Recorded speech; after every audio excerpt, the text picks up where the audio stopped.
When you're smiling.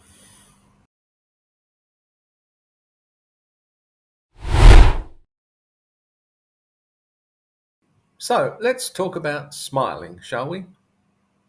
It's funny how in human beings the upturning of the corners of the mouth and perhaps even opening the mouth and showing the teeth is seen as a sign of friendship and happiness. In chimpanzees, it seems to be more a sign of fear or anxiety. But then we too have a nervous or embarrassed smile. Smiles, even in humans, serve more than one purpose. We smile when we're relaxed and happy. Perhaps we smile when we're nervous or anxious to create a state of relaxation and happiness. This would be a kind of biofeedback in which our outward action has impacted on our emotional state rather than simply expressing it. I've tried that myself sometimes when I've been feeling a bit low. Make the facial expression of a smile, which my body associates with happiness, joy, and pleasure, and perhaps my emotions will respond. And it works, kind of, a little bit, sometimes. It doesn't hurt anyway. It's good to keep the muscles, the smile muscles, exercised. I've seen people who seem to have lost the capacity to smile. I'm sure with lack of exercise, those muscles can become as weak as any other. Smiles are also astonishingly contagious. It's difficult not to smile when someone smiles at you. Perhaps this is just politeness, but I tend to think not. I think the other person's smile triggers, in a small way within us, the feelings that smiling usually expresses. In this case, another person's facial expression is influencing my emotional state.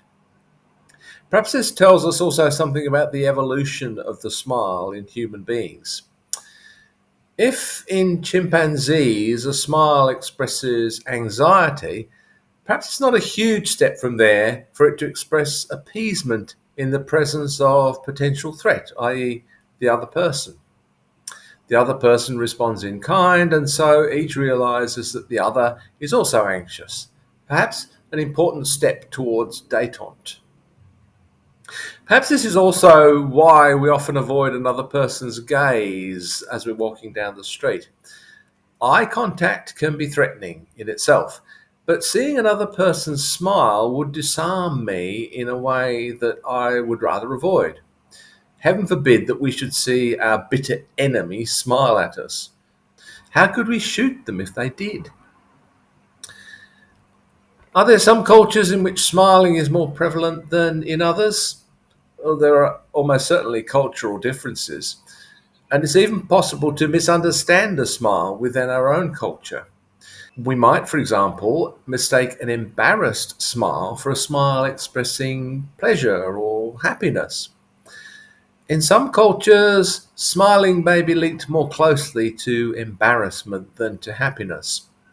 We might involuntarily smile or laugh in the presence of someone else's misfortune, and they might think that we're smiling or laughing at their misfortune. But really, we're only expressing our own discomfort. Yet there are few things more likely to make me smile, and I smile even thinking about it, than a broad, open smile on the face of another person, expressing joy, happiness, and pleasure.